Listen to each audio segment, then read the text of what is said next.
On the 3rd of June 2024, a patient arrived at the accident and emergency department of a major London hospital, feeling really unwell. The triage nurse sent the patient for a blood test to diagnose the issue. Yep, that seems to be the normal process. The blood test was sent directly to the pathology lab. Again, normal process. The patient waited. The medics waited. Hang on, these typically come back in well under an hour. They all waited some more. The patient died. Wait, what? Why? Because ransomware had shut down blood testing at the company that ran the pathology lab. A security failure? Yes, multi-factor authentication, MFA, was not enabled on the platform. And the consequences for the executives responsible? None. Nothing. Nada. If a construction worker dies due to missing safety equipment, a director or two invariably go to prison, or at least receive a heavy fine and a criminal record. Yep, almost every single time. And yet if a patient dies from missing basic cybersecurity controls, nothing happens. In this episode, we ask, what if directors faced prison time for cybersecurity negligence? Thank you for tuning in today. We've shared the tools to keep threats away. Stay sharp, stay smart, protect your gear. The small biz cyber guy is always near. Click subscribe and join the ride. Together we'll shield the digital tide. Your business is strong when your data's secure. The small biz cyber guy, here to ensure. I'm Noel Bradford. And I'm Mauven McLeod, Welcome to the Small Business Cybersecurity Guy. the podcast where we make sense of cybersecurity for businesses that don't have dedicated IT teams. Today's episode may make some people uncomfortable. Extremely uncomfortable, I expect. We're arguing that directors should face criminal prosecution for cybersecurity failures, including prison time. And before everyone starts writing angry comments, let's be clear about what we mean. We're not saying that every data breach should result in someone being jailed.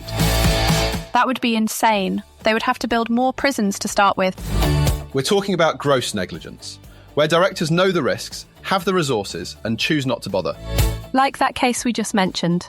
Synovis, an NHS pathology provider. The unnamed patient died because ransomware shut down blood testing. The security control that would have stopped it, multi-factor authentication. This is usually a free feature of most software these days. However, you typically need to enable it.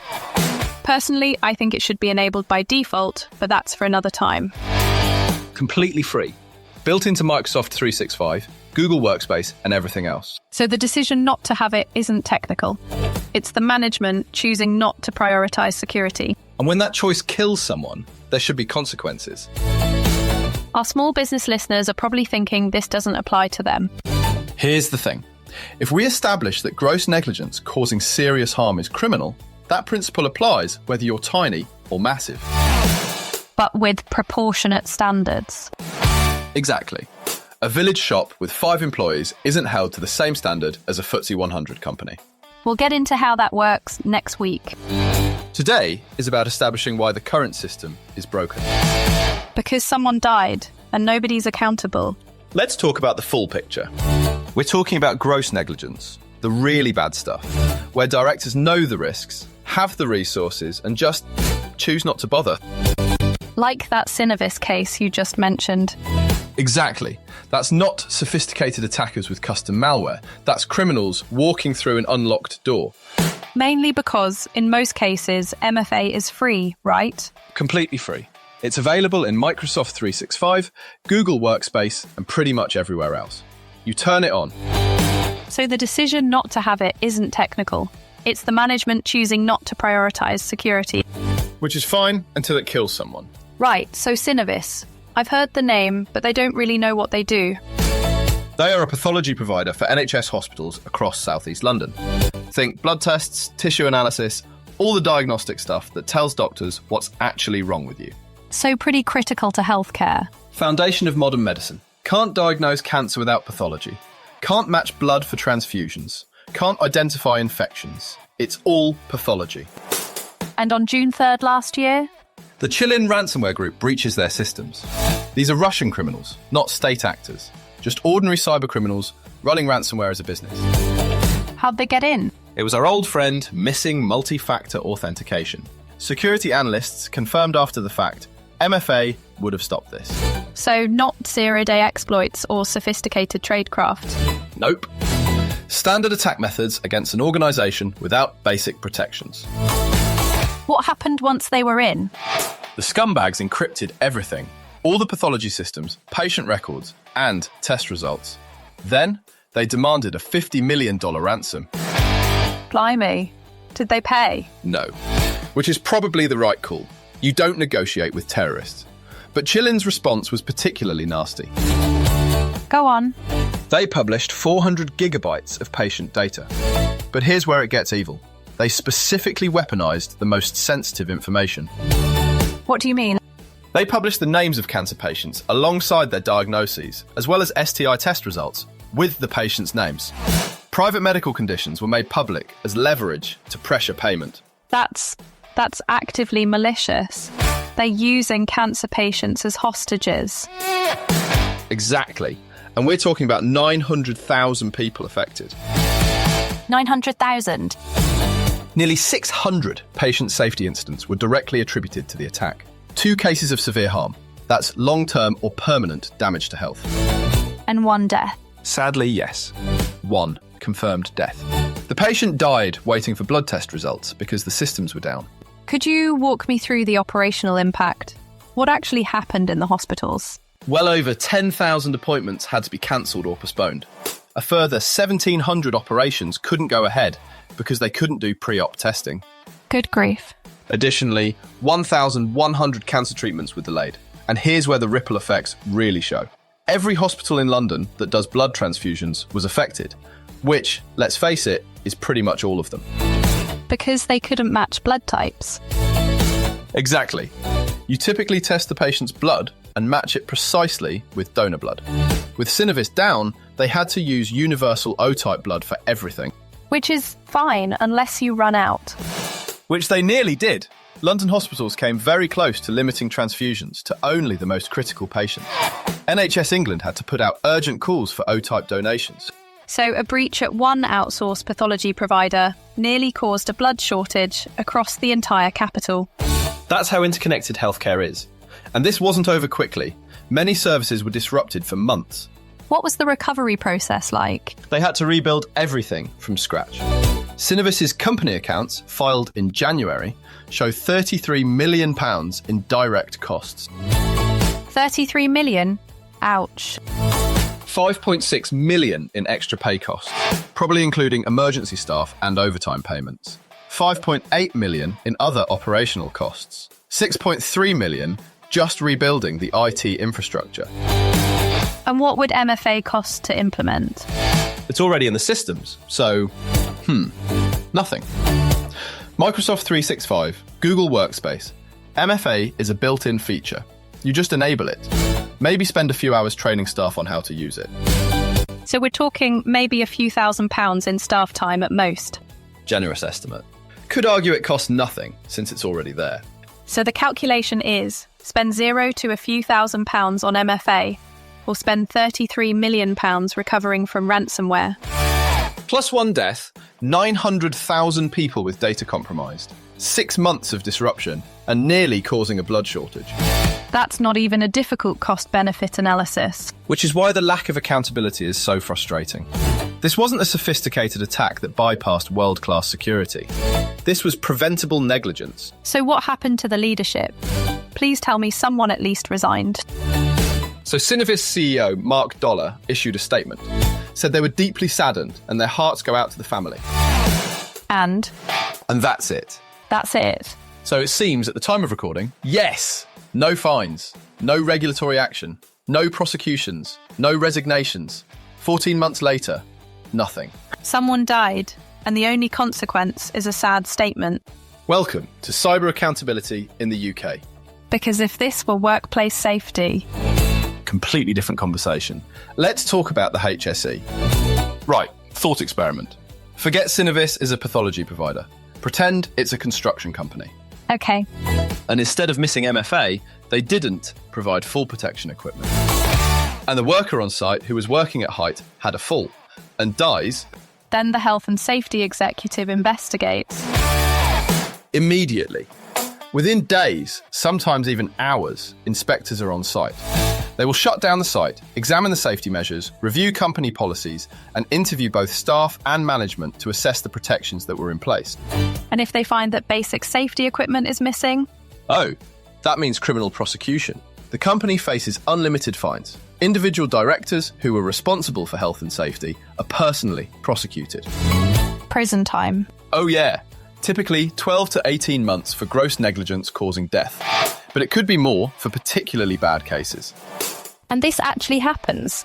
This isn't theoretical. All the time. The HSE brought 399 prosecutions last year. That's more than one every single day. Give me specific examples so people understand this is real. Okay, consider the case of Keymark Construction in 2023. A director was sentenced to 18 months for a fatal fall. The HSE investigation found that proper safety measures weren't implemented. What specifically was missing? The fall protection systems that were required by law. The director knew they were needed, chose not to implement them, and a worker died. Therefore, 18 months in prison. So 18 months in prison for missing safety equipment. Yeah. Yet precisely 0 days in prison for missing MFA that led to a death. Not even a personal fine or even a criminal record. That's the disparity we're examining. And it's not just about death. The HSE prosecutes for injuries and near-miss incidents as well. Absolutely. If you create dangerous conditions, you can be prosecuted, even if nobody gets hurt. The principle is that gross negligence is the crime, not just the outcome. Because the point is deterrence and changing behaviour. Exactly. You don't wait for someone to die before enforcing safety standards. What does HSE enforcement look like in numbers? Last year, there were 399 prosecutions, nearly £74 million in fines, and those are just the criminal cases. There are thousands more enforcement notices and improvement orders. So they're actually using their powers. Constantly. Site inspections, follow-up checks, surprise visits. The HSE is out there actively enforcing standards. Now compare that to the ICO enforcement on cybersecurity. The total UK GDPR fines for the last reported year, 2023-2024, amount to £2.7 million. Total? Across all violations, all companies, all breaches. £2.7 million. That's, let me work this out, that's less than 4% of what HSE issued. And 0 criminal prosecutions. No directors in prison for data protection failures. Ever. 0 in the entire history of UK GDPR enforcement. 0. Some prosecutions under the Computer Misuse Act for deliberate hacking. But for corporate negligence leading to breaches, nothing. That can't be because there haven't been serious breaches. Of course not. We'll talk about the Electoral Commission in a minute. 40 million records compromised.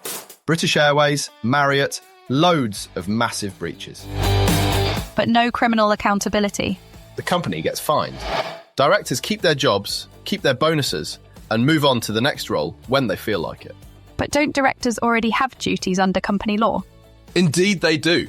Section 174 of the Companies Act 2006 states that directors must exercise reasonable care, skill, and diligence. So the duty already exists? On paper, yes, but it's a civil duty owed to the company. The company would have to sue its own directors. And even then, it's just money, often covered by insurance. No criminal charges, no prison time. So the duty exists but has no real teeth? Exactly. Compare that to the HSE, where the duty is criminal and personally enforced. So if Synovis were an HSE case? Tell you what, let's walk through it. Step by step. A death resulting from failure to implement basic safety measures. The HSE would investigate. Find that fall protection, the equivalent of MFA, was missing despite being required and available. So corporate manslaughter charges? Quite possibly. Corporate Manslaughter Act 2007 says an organisation is guilty if management failure causes death and represents a gross breach of duty of care. And Synovis management failed to implement basic security, leading to a death. That sounds like it meets the standard. In theory, yes. In practice, proving causation with cyber is harder than with falls. But the principle is the same. And individual directors? They face personal prosecution under Health and Safety at Work Act and prison time likely if gross negligence is proven. But because it's cyber, not workplace safety, none of that happens. The executives are still in their jobs, still drawing salaries. Worst consequence is having to give media interviews saying they're sad. That creates awful incentives. Terrible incentives. Why would directors spend money on security if there's no personal consequence for skipping it? Especially when good, basic security doesn't need to be expensive. And nobody notices when it works. You don't need to spend millions on security. Nothing bad happens. Board asks why they're wasting money. But if you cut the security budget, boost profits, and eventually there's a breach, company pays the fine, you keep your bonus. Rational economic actors will choose to underfund security every time, unless we change the incentive structure. That's depressing. It gets worse. Let's talk about the public-private accountability divide. Remember I mentioned the Electoral Commission? Yep, that was the really big one. Back in August 2021, hostile state actors breached the Electoral Commission's systems and set up camp there for 14 months undetected. What? 14 months? Yep, 14 freaking months. They calmly compromised 40 million UK voter records. That's every single person registered to vote in the UK. How do you not notice intruders for over a year? Easy if you are not looking, which is a basic security failure. ICO investigation found poor patching practices, weak password management, and inadequate monitoring. So, not sophisticated attackers bypassing brilliant security, just basic failures, letting them in and staying in. Exactly. Deputy Commissioner said it himself. If they'd taken basic steps like proper patching and password management, the breach probably wouldn't have happened. So what happened to the executives? Because 40 million records is massive. Oh, they got a formal reprimand and public money to fix it. Sorry, what? I didn't mean to spray you with tea. The ICO issued a formal reprimand. That's a letter essentially saying we're disappointed in you, and here's a nice fat cheque to cover the cost of getting you up to spec. Not even a fine. No fine. The ICO has had a policy since 2022 not to fine public bodies, except in extreme cases. The argument is that fines ultimately come from taxpayers and impact public services. But that logic is entirely backwards. How so? If public sector executives know they won't be fined, they underfund security. That causes breaches. Those breaches cost taxpayers way more than fines would. Plus, there's the harm to the 40 million people whose data got compromised. And the actual recovery costs. The Electoral Commission still spent millions of extra taxpayer funding responding to the breach, just without the added penalty of a fine. So taxpayers paid for the poor security and the breach response, but the people responsible faced no consequences. Nobody resigned. Sean McNally was the CEO at the time. He stayed in post. John Pullinger was chair. He stayed in post. 40 million records compromised, and leadership remained unchanged. Now compare that to private sector breaches. Right, like the so-called world's favourite airline, British Airways. BA got fined £20 million for compromising 400,000 records. Wait, 400,000 records equals a £20 million fine. Yep, plus the damages to the 400,000 customers. But 40 million records equals a formal reprimand, a mere slap on the wrist and a funding bump. That's the public-private divide. Different rules depending on who you work for. That's absurd. It should be the opposite. The public sector, which handles the public's data, should face higher standards. You'd think. However, the Treasury doesn't want to fine departments because it would be circular, the government fining itself. So instead, government cybersecurity remains terrible, and taxpayers bear all the costs. The National Audit Office assessment from last year, government departmental cyber risk is critically high. Departments are unlikely to meet their 2025 resilience targets. We know that government security is inadequate, and we know breaches will continue to occur. But we've decided not to implement consequences that might motivate improvement. That's about the size of it. And in neither case, public or private, do directors face personal criminal liability. Exactly. BA paid the fine, not the executives who made the security decisions. The Electoral Commission didn't even get fined, and executives stayed in post. The system protects leadership from consequences. Which brings us back to the HSE and why personal liability actually works. Right, so we've established that the HSE has teeth and the ICO doesn't. But has HSE enforcement actually improved safety? Massively. Let me take you back to the bad old day of the 1970s, before I was started in tech. You're that old? Cheeky. Yes, I started in IT in the mid-80s, but I saw plenty of workplaces before the HSE had real power. What was it like? Industrial accidents were common. Safety was seen as a cost to minimise. Directors delegated it to safety managers and didn't think about it. Sounds familiar. Exactly like cybersecurity today. In 1974, the Health and Safety at Work Act brought about significant changes. What specifically changed? Personal liability for directors. You couldn't say, I delegated that to the safety manager when someone got hurt. The legal responsibility stayed at the board level. So even if you hired someone to manage safety, you were still liable. You can delegate the tasks. You can't delegate the legal responsibility. Directors have a duty to ensure safety measures are in place and working. And that made a difference. Workplace fatalities dropped 85% over the following decades. 85%. Wow, that's incredible. Major cultural transformation. Safety went from a cost centre to a non-negotiable priority. Because directors personally faced consequences. Exactly. In 2007, the Corporate Manslaughter Act added more teeth, meaning that organisations can be convicted if management failure causes death. And has it been used? Yes. Not loads of cases, but enough to send a clear message. The first conviction was in 2011 for Cotswold Geotechnical Holdings. A director was killed when a pit collapsed. The company was fined, and other prosecutions followed. So actual prison time? For the most serious cases, yes. And numerous enforcement actions short of prosecution, including improvement notices, prohibition notices, and fines. What changed in how directors behaved? Everything. Health and safety became the first item on board agendas. Directors personally educated themselves on risks. Budgets got approved. They couldn't just ignore it. If you're a director and you know that cutting corners on safety could land you in prison, you suddenly become very interested in safety. Personal skin in the game changes everything. And it's not just about punishment. The legislation established clear standards. Directors know what's expected. They know what good looks like. What does good look like in the HSE terms? They have to do regular risk assessments, ensure proper staff training, provide appropriate equipment and protective measures, documented all procedures, and conduct regular audits. And crucially, directors can't claim ignorance? Right. I didn't know isn't a defence.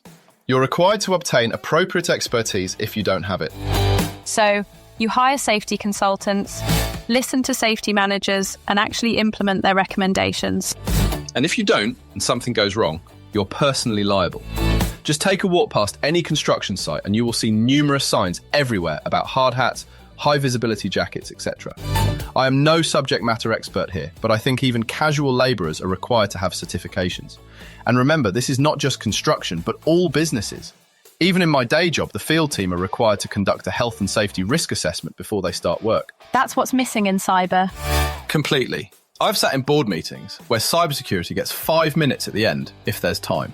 Directors don't understand the risks, don't want to understand them, just want Dave from IT to handle it. Because there's no personal consequence for ignorance. Yet.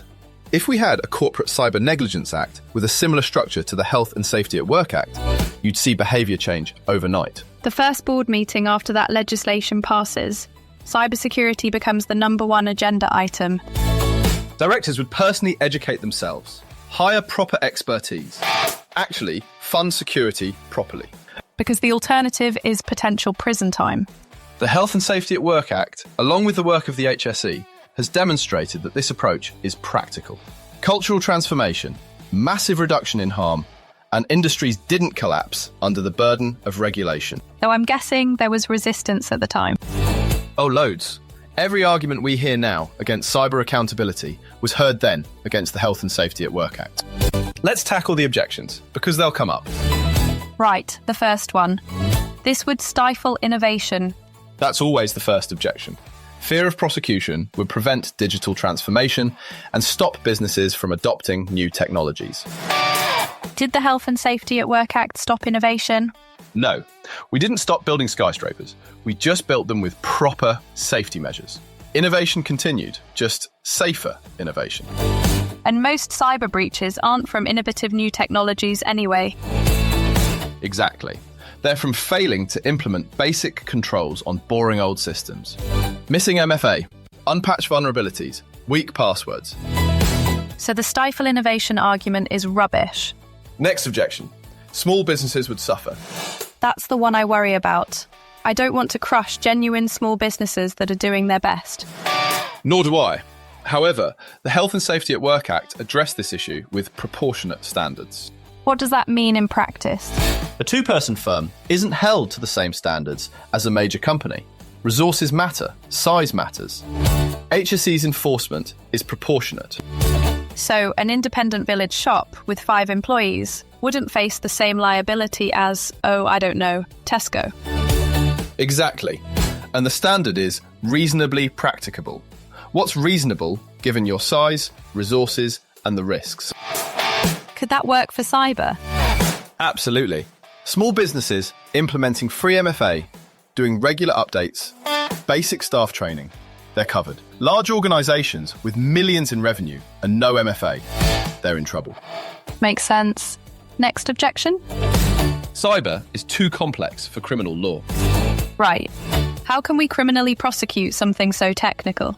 Similarly, HSE criminally prosecutes structural engineering failures. Directors aren't expected to be structural engineers. But they're expected to ensure appropriate expertise is obtained. Exactly. Hire security professionals. Follow their advice. Can't claim ignorance when you've refused to obtain expertise or follow the advice they give. Again, in my day job, if a customer asks for advice and then chooses not to follow it, we have them sign a waiver acknowledging they are ignoring the advice. So it's not about directors understanding technical details. It's about directors fulfilling their duty of care, ensuring proper measures are in place and following expert guidance. What about the argument that breaches are inevitable? Sophisticated attackers will always get through. The HSE doesn't prosecute every workplace accident. They prosecute those who fail to take basic measures. So if you've implemented proper security and sophisticated attackers still breach you, you're protected. The standard is reasonable care, not perfect prevention. 98% of breaches involve basic security failures, though. Most breaches are due to negligence, not sophistication. Exactly. Missing MFA, unpatched systems, weak passwords, and untrained staff. That's negligence, not inevitable sophisticated attacks. Okay, the biggest objection. This would create compliance theatre. That's actually a valid concern. Really? Yeah. The risk is that companies focus on documentation instead of actual security. Tick boxes, get certificates, but don't actually improve security. So how did the Health and Safety Act avoid that? Outcome-based enforcement? They don't just check that you have a safety policy. They test whether the safety measures actually work.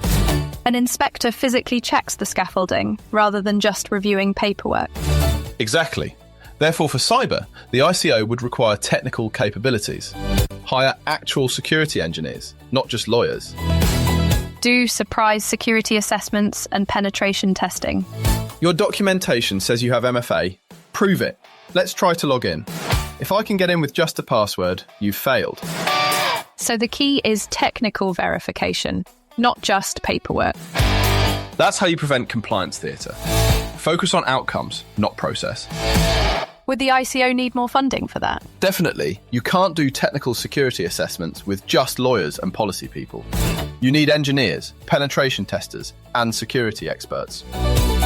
That costs money. less than the societal cost of continued breaches. And the HSE funding pays for itself through improved safety and reduced accidents.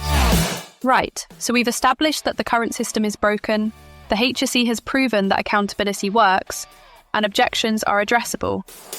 Why hasn't this happened already? Political resistance. The business lobby always fights any new regulation, and the red tape rhetoric plays well politically. Even when the red tape would prevent deaths. The death attributed to the sin of this breach hasn't generated enough political pressure yet. One death can spread across a complex system, making it easy to downplay. Compared to something dramatic like Grenfell Tower, where deaths were visible and immediate. Exactly. Cyber harm is often invisible or delayed, so it is hard to mobilise political will. What about the Treasury? They control funding. The Treasury doesn't want to fund a more vigorous ICO enforcement, and they definitely don't want enforcement that applies to government departments. Because government cyber is terrible, and that makes me feel ashamed given my previous employment. Worst in the country as a sector. So creating strong accountability would mean the government prosecuting itself. Much easier to keep things as they are. And there's no electoral benefit. Cybersecurity doesn't win elections. Voters don't prioritise it. Even though they're affected by breaches. But they don't connect their compromised data to policy failures. It's abstract harm. What about industry? Surely some companies would support stronger standards. Some might. Companies that invest in security properly would benefit from competitors being forced to meet the same standards. A level playing field? But industry bodies generally oppose new regulation. Plus, cyber insurance masks costs. How does insurance mask costs? When a company gets breached, the insurance pays most of the fine and recovery costs. Directors don't feel personal financial impact. That assumes the insurance pays out at all. There are some scary figures about that out there. So even financial consequences may be insulated from decision makers. Yep. And most importantly, the directors face no reputational damage. They can move to new roles as the breach doesn't follow them. Unlike the HSE prosecutions, which are public record. Yup. If you're a director prosecuted by HSE, that follows you. Good luck getting another director role. But with a data breach, just an unfortunate incident. Not your fault, sweep it under the rug and move on. So we're stuck until something forces change? Sadly, yes. Either public opinion shifts dramatically, or we get enough high-profile cases like Synovis, which forces politicians to act. Or someone really important gets affected. That's cynical, but probably accurate. If Cabinet Ministers' medical records got published, we'd have legislation within months. Whereas ordinary citizens' data gets breached and nothing happens. Welcome to UK cyber policy. Are we unique in this accountability gap? What are other countries doing? We're actually behind the curve. The EU is already moving ahead with the NIS2 directive. What's that? Network and Information Security Directive, second version.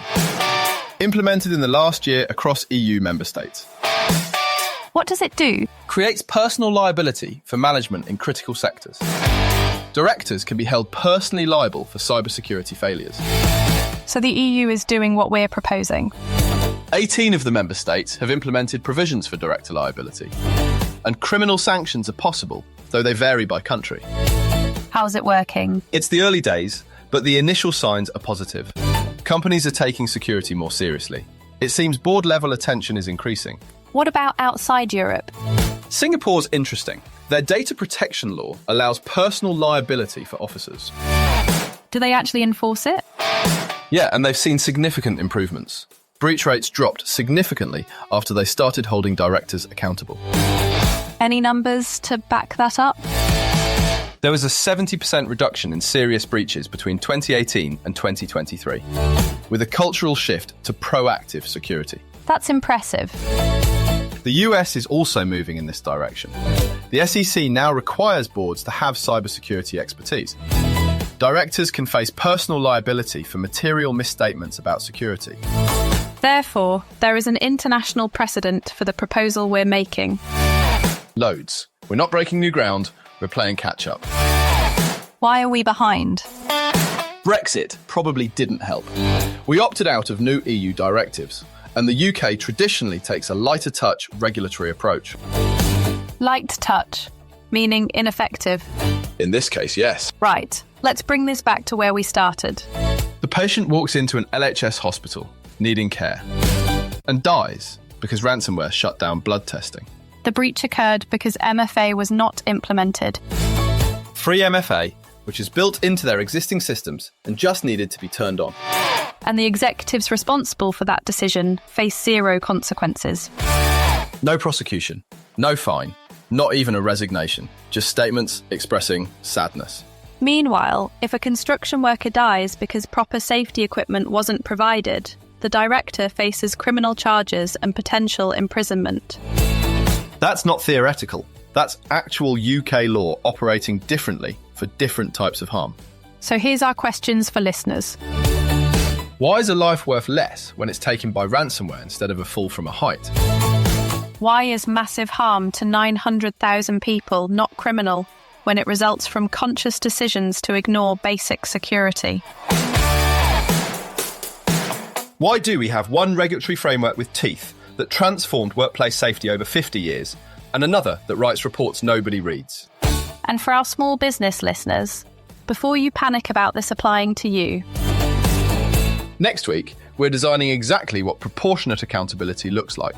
How do we protect small businesses while targeting genuine negligence?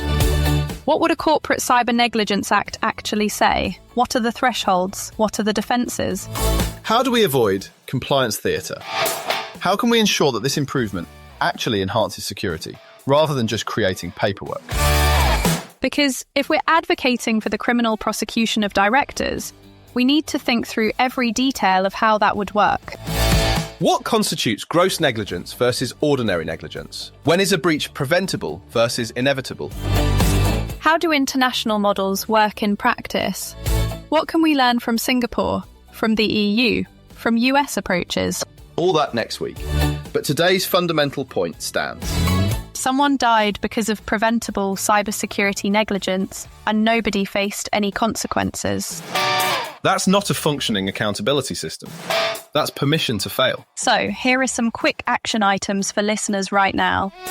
Verify that MFA is enabled on all devices, including email, cloud services, and accounting software. It's free. It takes minutes. It prevents most attacks. If an application you depend on doesn't have MFA capability, or worse, wants to charge you extra, then it is time to move vendors. Oh, and if they're charging extra, do let us know, as we would love to talk to them. If you're a director or business owner, ask yourself, if something went wrong tomorrow, could you honestly say you'd implemented reasonable security measures? Not perfect security. Reasonable security for your size and resources. Because even without legislation, that's the right thing to do. And it protects your business and your customers. Now for the housekeeping. Like, subscribe, leave us a review. Comment below with your thoughts. Do you think directors should face criminal prosecution for negligence related to cybersecurity? Where's the line between bad luck and negligence? Share this with every business owner you know. This conversation needs to happen before another Synovis. Visit our blog for the full Synovis case study.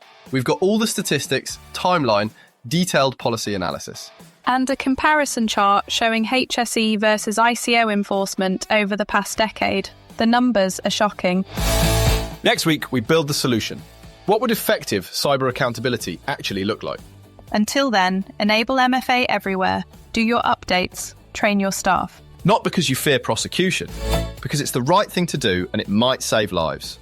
Stay secure. Stay accountable. Right, before we let you go completely, let's have a quick chat about the boring but necessary legal bits. Don't worry, I'll make this as painless as possible. First up, and this is important, everything we've said today represents our own personal opinions and experiences. These views are ours alone and don't represent any organisation we work for, any employers, advertisers, sponsors, or anyone else who might be connected to the show. When we're giving you advice or sharing our thoughts, that's coming from us as individuals, not speaking on behalf of anyone else. Everything we've talked about today is for general guidance. It's meant to point you in the right direction, but it absolutely shouldn't be treated as professional advice tailored specifically to your business. Your situation is unique. What works brilliantly for a Birmingham bakery might be completely useless for a Manchester marketing agency. We do our very best to keep everything accurate and current, but let's be honest here. The cybersecurity world moves faster than a caffeinated squirrel being chased up a tree by Mauven's Jack Russell. Things can change between when we record and when you're listening, so always double check critical technical details with qualified professionals before you go making major changes to your systems. If we've mentioned any websites, products or services, we're giving you information, not necessarily giving them our seal of approval. We can't be responsible for what happens on their end or if things go sideways when you use them. Some things we recommend might involve affiliate partnerships. We'll always flag those when they come up because transparency matters. Now, if you're dealing with serious cybersecurity incidents, actual data breaches, or gnarly legal compliance issues, please talk to proper professionals, rather than just relying on podcast advice.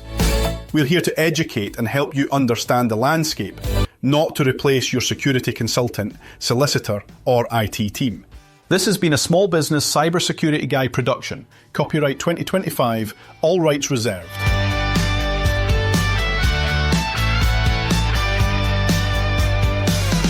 Thank you for tuning in today. We shared the tools to keep threats away. Stay sharp, stay smart, protect your gear. The Small Biz Cyber Guy is always near.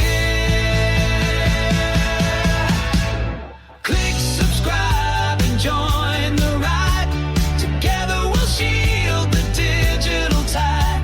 Your business is strong when your data's secure. The Small Biz Cyber Guy, here to ensure.